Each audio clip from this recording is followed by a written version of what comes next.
Hello everyone, it's Nick Peters here with Deeper Water from Deeper Waters, yes, but this is the Gaming Theologian channel, and we're continuing our look through Final Fantasy IV, the Pixel remasters. So while this screen is booting up, let's boot up.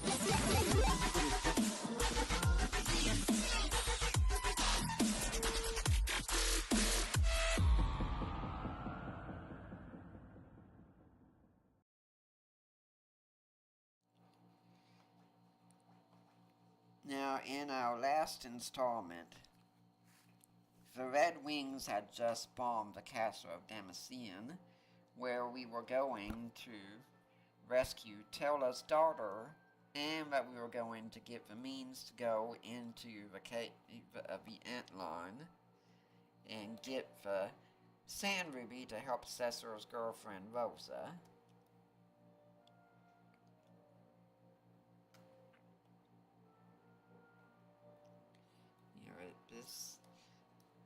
I've played this game several times, so really, there's very little about this game that I do not know.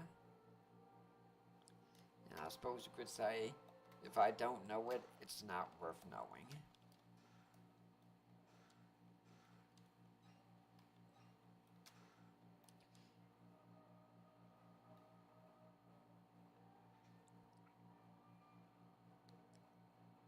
And as we can see here in Macassar, where pretty much everyone's dead. They're on their last one of the best lines in all of gaming, seriously. Spoony Bard. Now that came from a mistranslation of sorts when the game came across, but the line became so iconic that it's become a staple. Whenever Final Fantasy IV is remade or anything like that, the bard has to be called Spoony. We have no idea what it really means, but it's an essential. But finally, Anna interrupts the battle here, asking her father to stop.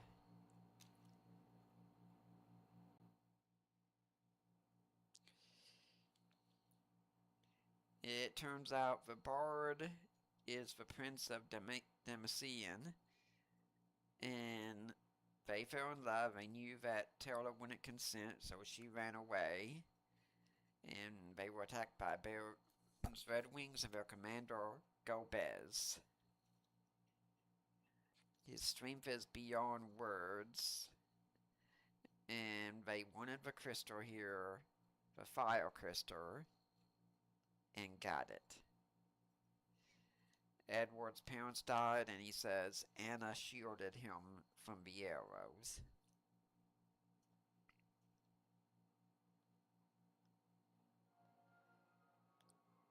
And yep, that's it for Anna.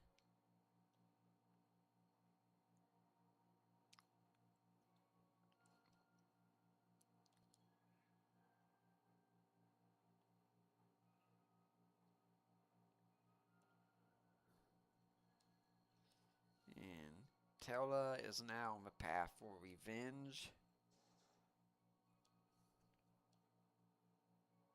And off he goes.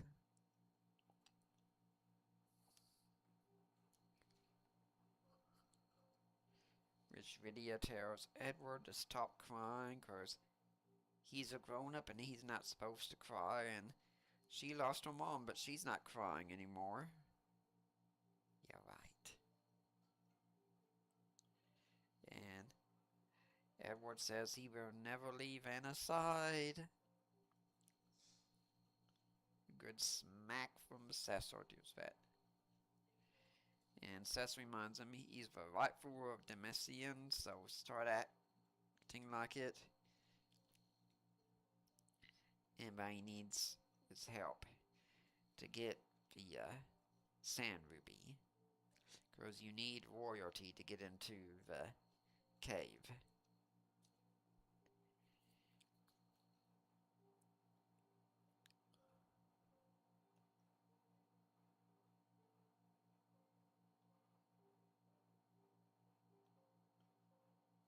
he's going to give us the hovercraft from Damascene. That is a hard name to pronounce for this kingdom, so. Is it Damascene? Who knows? I've always put in extra A in there for some reason. And that's how you know someone's really gone. So, let's talk about this some. Because when it comes to ideas of worst characters in Final Fantasy, normally if you look anywhere at a list of the worst characters, Edward is going to make the list. And this recovers everything for us. Because, now I have heard that in this, I think it is true in the advanced games where you could recruit Edward later on again, that once Edward gets to, say, level 70 or so, he becomes a powerhouse. But until then, no, he's a little weakling.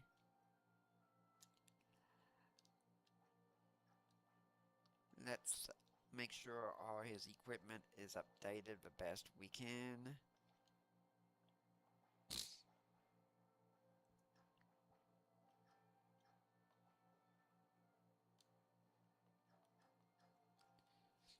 And I park as far away as I can. Now this is a mountain we'll be coming to later, but right now we can't get through because it's blocked by a wall of ice. Keep that in mind. See, Edward doesn't do much damage. He's pretty much a singer in battle. Literally, he sings. I mean, his magic, his singing has powerful effects, and he can heal. But his other ability is to hide. And if he gets to critical health in the game, he will hide automatically. And until you get him healed, there is nothing that can be done about that. And that is extremely difficult to do in the middle of a battle.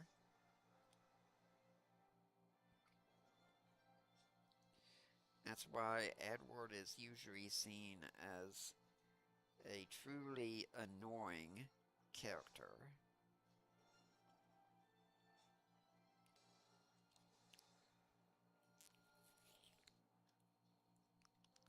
And when we look at his story, he's not very much of a noble figure, since normally you would think that the man would take the arrows for the woman, but in this case, it's the opposite way around.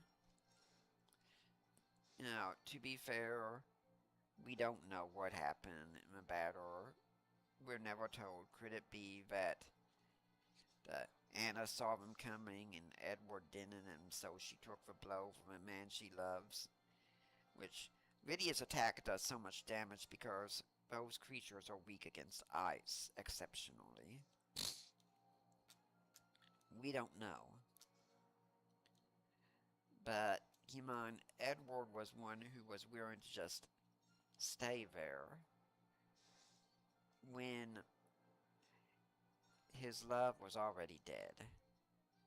There was nothing he could do, and it took a little girl to convince Edward he needed to man up, as it were.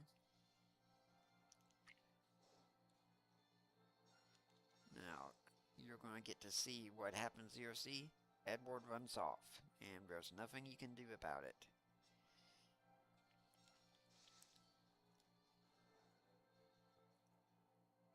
Courage is such an important attribute for a man to have.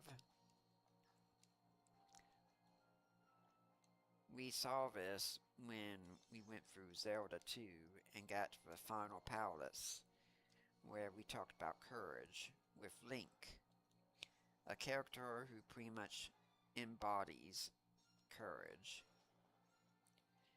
in that he faces himself and wins.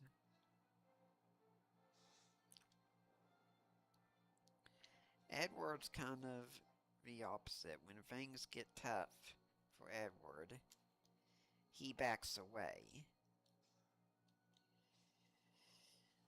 We need, in our country, the resurgence of masculinity, in which masculinity is not treated as something bad, but as something good.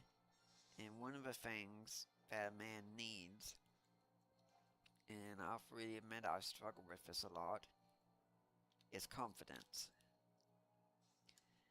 And put me in a theological debate, I'm there.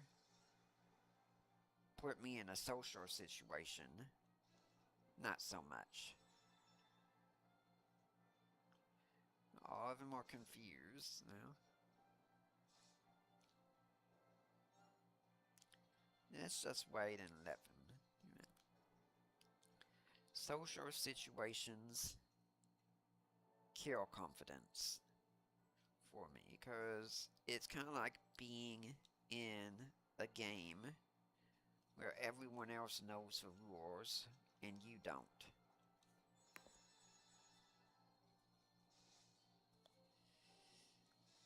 And I'm trying to build up my confidence there. It's something noteworthy for that you women need to realize, especially, is you have a huge influence on the confidence of the men in your life. If you have a man in your life that doesn't seem to be confident, beating him down about it will not help. Instead, treat him the way you want him to be. It's kind of like the old principle, how should you dress? You should dress not for the job you have, but for the job you want to have. Which sadly doesn't always work, because no matter how many times I dress up like Batman, I still don't have that job or wear.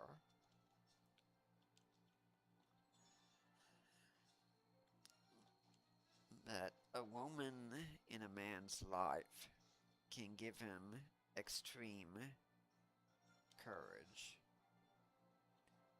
When I had my ex-wife in my life, granted I wasn't always a confident man still, but I was more so. And we know what really mattered to Edward, especially, is Anna. That he was willing to stay with her. Did he really love her? We have no reason to think he didn't. Could she have inspired him to be a better man, to be the leader for his people that he needs to be? Quite likely. And as much as we can be hard on Edward at times, as many of these lists are, we need to realize it can be a struggle any of us can have. If you want to know what these enemies like this are weak against, look at what color they are. Yellow, it's like lightning. And the red flans, they were weak against fire.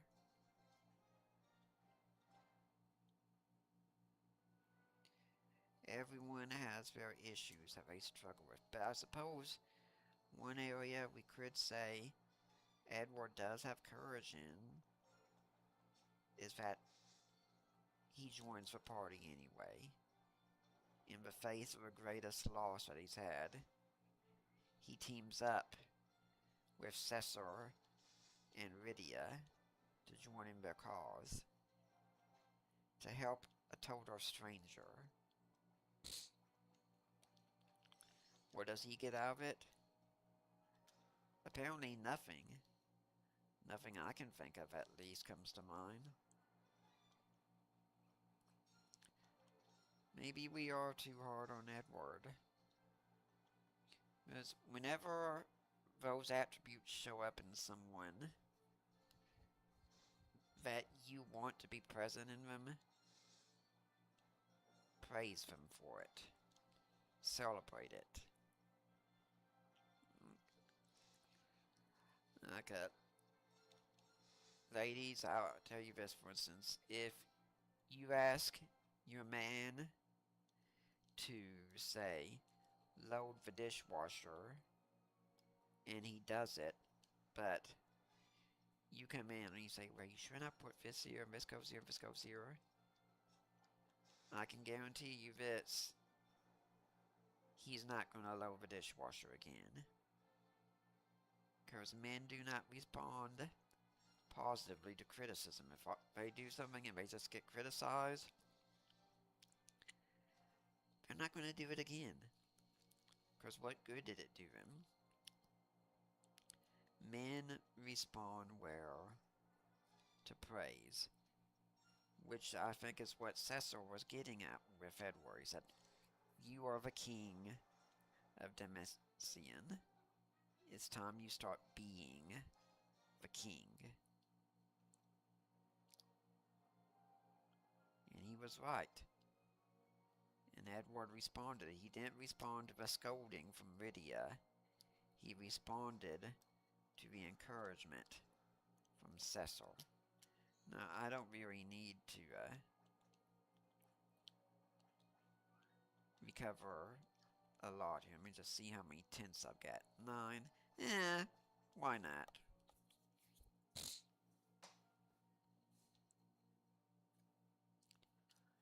Lydia's got 4 magic, and the ant when we get rid of the boss battle, it takes place.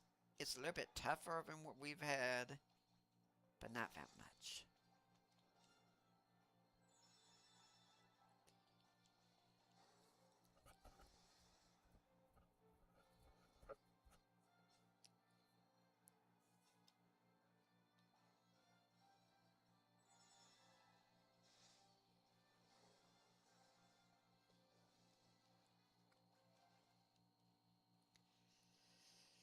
Now, what we learned was that the antlion produces a sand ruby when it lays its eggs.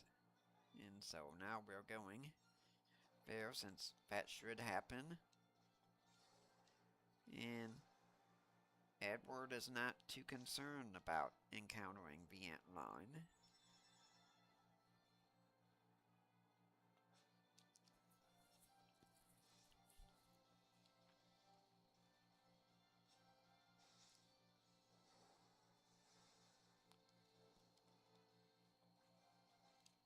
And there's another tent anyway.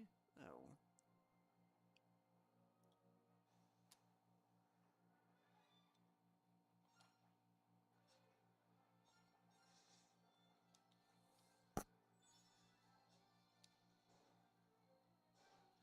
Well, see, I love it when enemies get confused and they just start beating up on one another. I find it hysterical.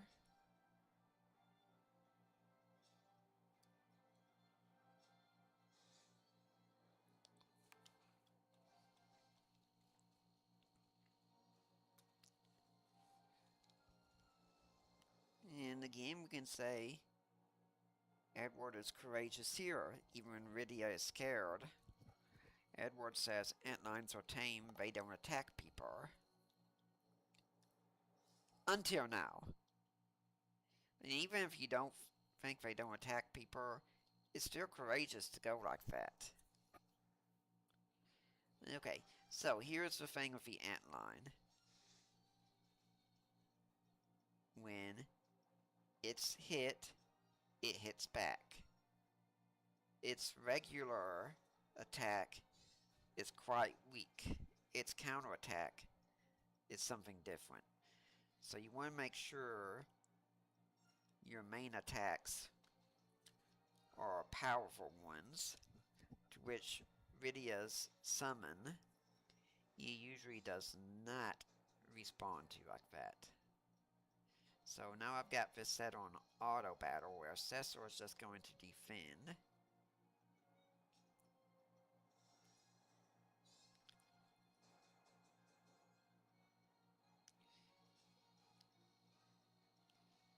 I don't know if Edward's music will ever have any effect, but see, even Edward's our weakest character, and the antlion just does 1 damage to it. Now, if the antlion was regularly doing counterattacks, this would be a whole different story. But it's not.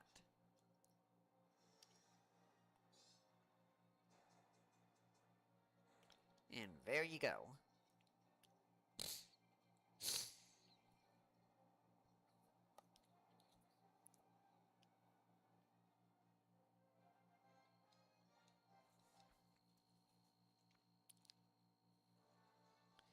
And now we've got the Sand Ruby.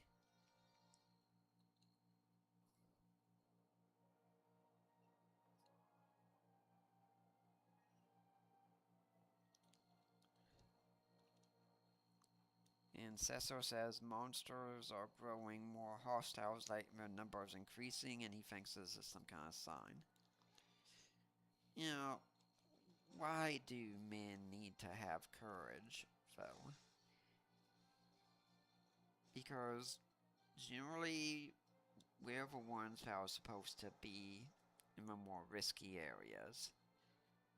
Notably, for instance, the front lines of combat. When we look at something like D-Day, it was men going into battle. When we look at a lot of the jobs that put people at risk, like miners and jobs like that, firefighters, it's largely men. Most police officers are men. Most construction workers are men.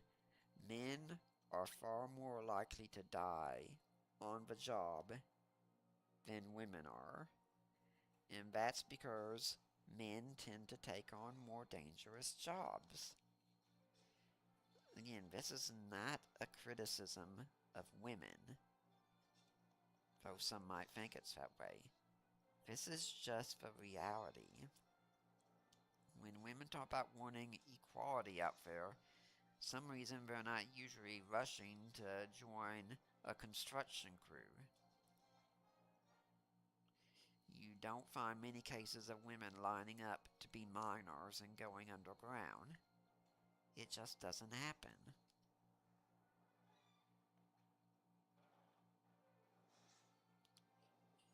Men take dangerous jobs, and they do it for the sake of the people they care about. Their families, their loved ones. Men are supposed to step up when the women in their lives are in danger. We talked about this last time when I talked about Nancy Pearcey's book, The Toxic War on Masculinity, where at the start she describes a shooting that took place. Yeah, that's something that Edward's harp can do at times. It can confuse enemies automatically. And the men, when this happened, instinctively rushed to put their girlfriends, or maybe in some cases their wives, but since it seemed to be more of a college-age crowd, it's probably girlfriends, in a place where they would be safe and shielded them from the bullets. Men do this instinctively. Or you look at the Butler assassination attempt on Trump, where one man died, a firefighter, and how did he die? He was shielding his family from the bullets. This is what men do.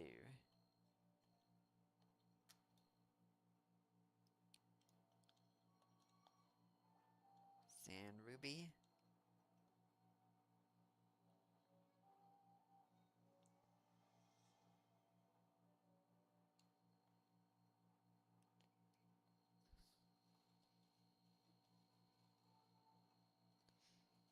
And Rosa is happy that Cecil's alive and says she'd been told that he died when the earthquake hit and missed. So now he's asking her who Gomez is, and She says he's the new captain of the Red Wings, appointed by the king himself.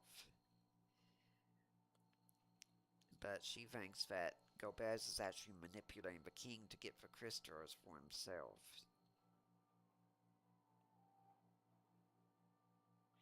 Now introductions are taking place.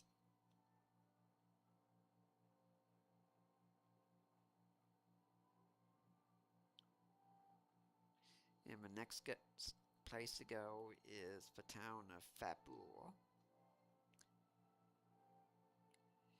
And Rosa's asking Rydia if she can cast fire, which Rydia says no.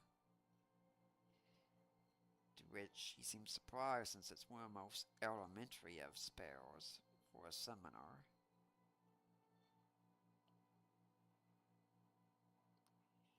And she wants to come with us. So we're going to rest tonight and head out tomorrow.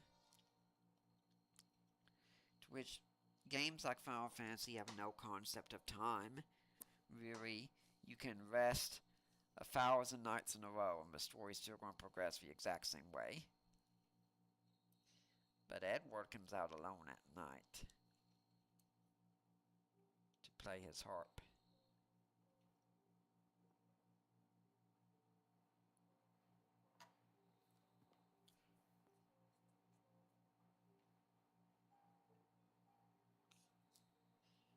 And think about how much he misses Anna, which is fine. No need to condemn him for that.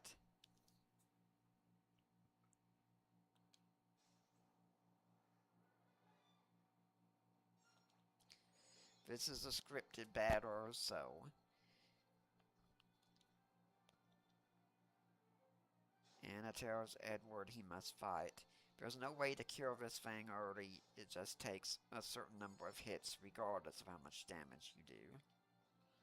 Believe in yourself.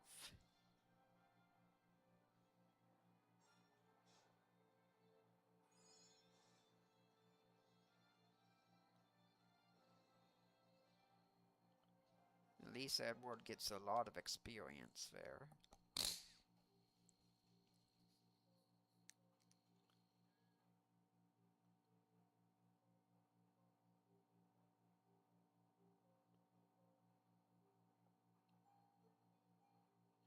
And Anna tells him to not let Gomez have the crystals, fight for its people, and care for them as he did her.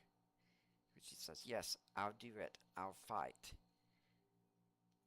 But he also says he doesn't know how he's going to be able to stop Gomez. But this is the encouragement that comes. When Anna encourages Edward, he's ready to go out there and fight.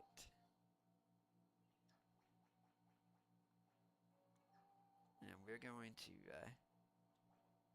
switch some things around here. Why? So that my weaker characters are on the back row. Now, in the original game, you had a certain limited number of arrows that you could have. In this, they've changed it. So that all you need to do is have things equipped, and that's enough. But now, someone with a bow and arrow can do as much damage from the back row as they would from the front. So now we're going to go to Mount Hobbs to make our way to Fabul so we can get the Crystal of Air. Here's 4 crystals here: Earth, Wind, the Fire, and Water. So far, 2 of them are in Gomez's hands. Let's do a quick save here. And now we're back to the wall of ice.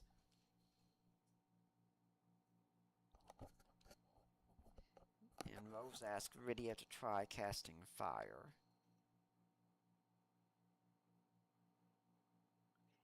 which she refuses because she hates fire. Her village was destroyed by a fire. And Rosa tells her she's the only one who can melt the ice, or else more people will be in danger. And now it's time for her to be brave.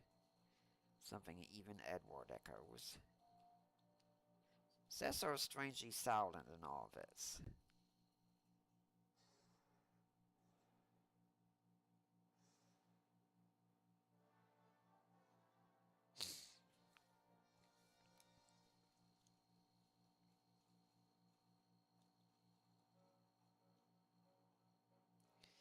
Honestly, when I was going through the game the first time and got to this point, I don't think it even registered with me yet that she hadn't learned fire so far. You know, the enemies are going to up the ante from here on. Now, in addition to her white magic, Rosa has two other abilities. One is aim, where she can lock in on a target, and these birds are weak against arrows. The other one is to pray, where she has a chance of healing everyone. Prayer unanswered. This is not one of those times where you thank God for unanswered prayers.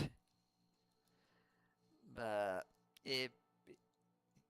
generally, it's not told who the deities are in Final Fantasy, although sometimes you can encounter deities that happen to wear or be evil.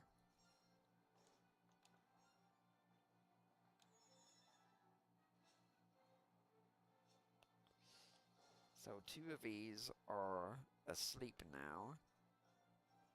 So we're going to focus on the others. And by the way, if you don't finish off bombs soon enough, they explode. Just like that. And the amount of damage they do is equal to how many hit points they have left. There, worked, and it heals quite a bit, as you can see.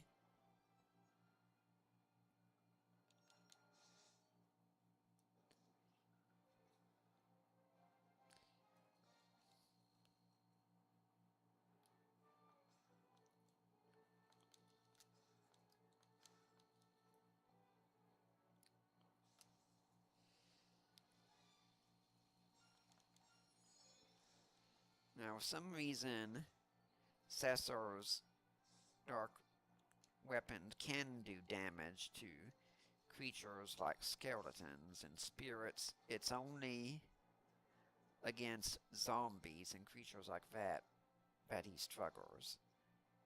I don't know why this is.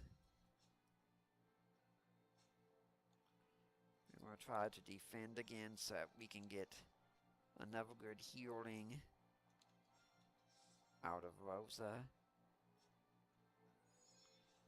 Oh yeah, and then the back row, it's also harder for them to be hit. In the original game, Rosa did not have the prey ability. By original game, I mean the one we got over here. I'm not talking about the one they got in Japan. Actually, they kind of nerfed the game for us over here. The Rosa didn't have the prey ability. She just had aim and white magic.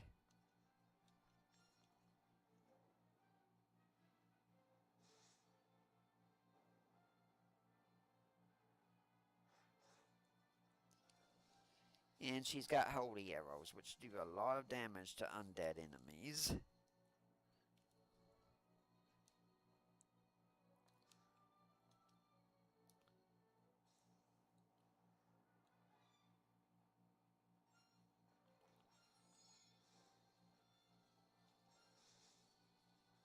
Well, that was pretty easy.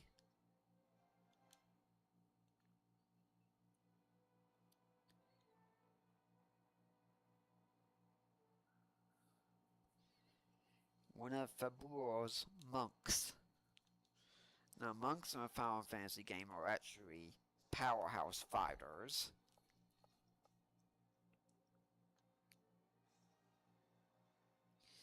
This is a scripted battle. You don't control anything that goes on here. He fights on his own. I've never seen him lose the fight either. I can't conceive of how that could happen even.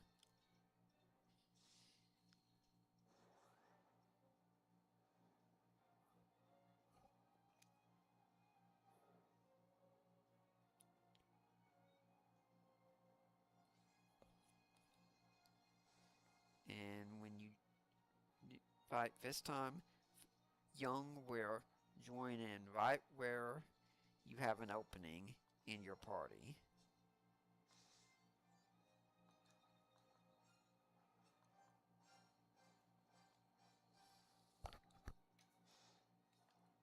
So, this is the Mom Bomb, as you can see. The fourth boss battle in Final Fantasy IV. Right now, our focus is going to be on making sure we keep our hit points up, which pray is going to be essential for that. Now, it is possible to kill this thing before it explodes. I've never done it, because that would require some extreme grinding. I might do that sometime and save the game on, say, multiply experience by 4 times and see what happens. But so far, no. And now we are at the final phase. So we're going to go all out to make sure that none of these explode and finish us off.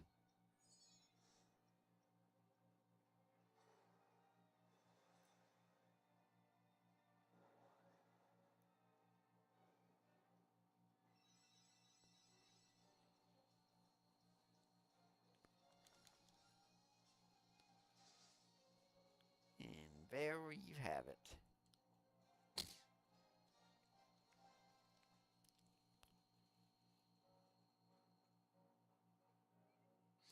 And Young is the High Monk of Fabur. Came to train with his men, but all were killed by Beast.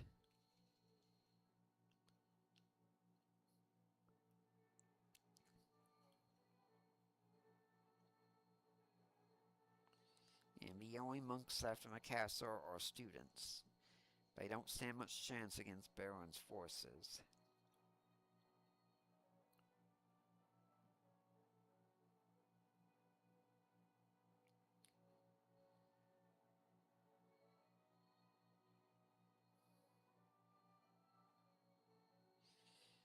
And Cesar says about Rydia that she's a victim of one of Baron's most recent attacks, which he himself led. Rydia has nothing to say to that.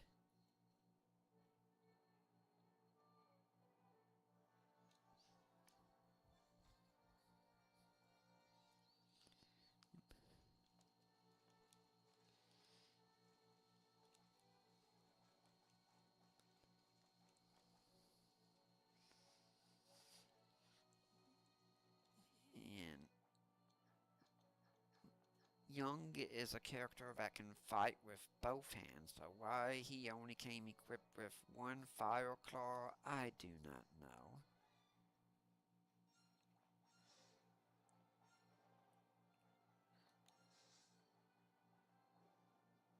But Young is an extremely tough character. Now he has some special abilities. We've already seen his kick ability.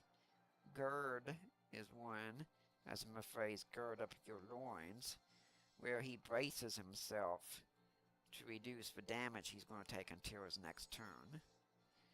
Alright, when Tornado's done, it reduces a target's, when it's successful, it reduces the target's hit points to single digits, making them very easy to finish off.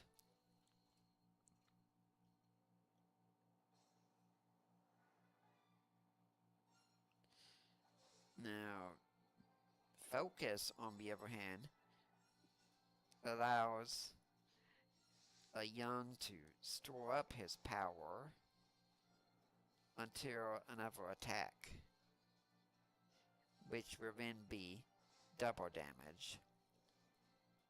Gotta love a confused enemy again.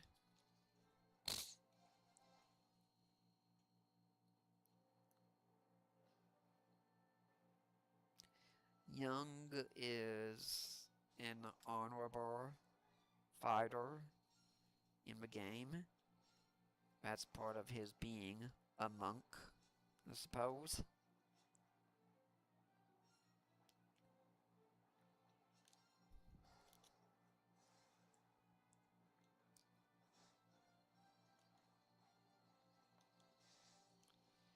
Which we could say in some ways he's kind of a contrast to Edward. Okay, that wasn't my brightest move ever. But fortunately, we have a way of dealing with that.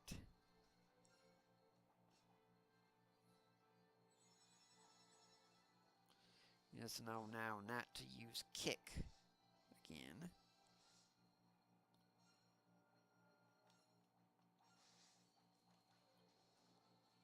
We'll have Rosa use her life magic here.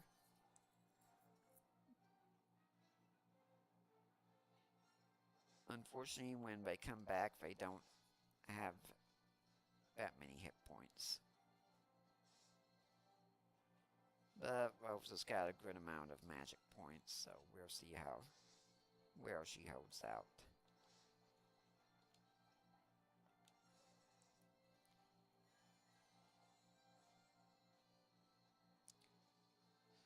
We're not going to go into the Boar tonight, because that's a whole other chapter. We're going to save that for next time. You know, when these enemies are alone, they use their knee to attack also.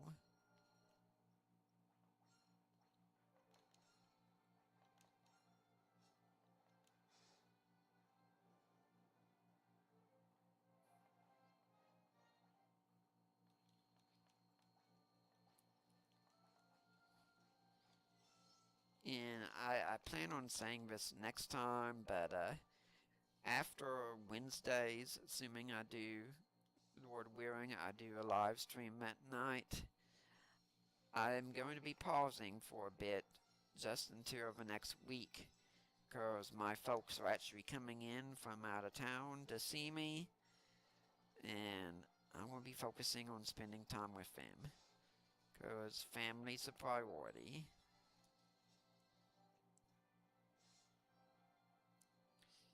So, and that, if you follow my blog also, you won't see any new blogs coming out next week for the same reason.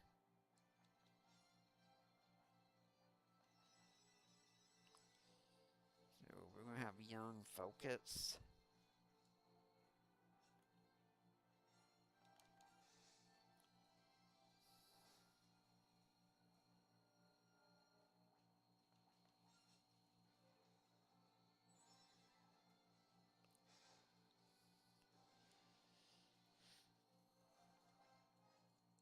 And Rosa learns a more powerful cure, but honestly, you never really use items a lot anyway, so I'm using them all now, because why not? Those of us that play RPGs a lot, we tend to have a habit of hoarding, because, well, you never know when you're going to need that item finally.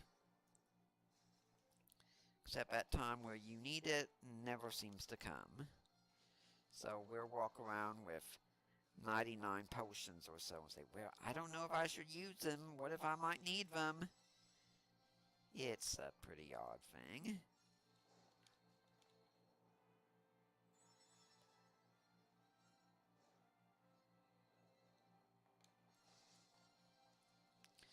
I do gotta say, the prey ability makes things much, much easier. Now, we're going to go this way instead of healing in February.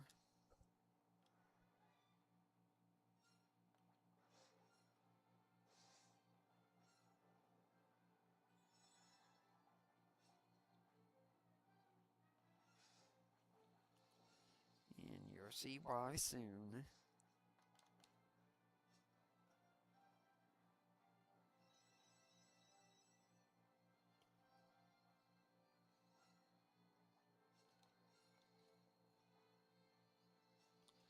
Also, I think in the original Final Fantasy IV, that when Edward sung, you could only target one enemy at a time. I might be misremembering that at this point, but I think that's the way it was. Okay, we're going to leave that thing alone, see how much damage it does to itself before we attack. Oops. Hit the wrong thing there.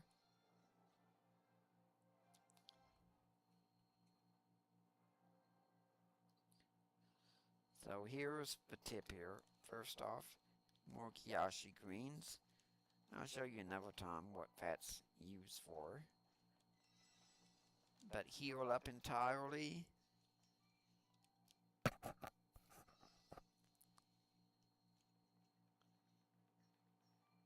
And then you get all your magic restored.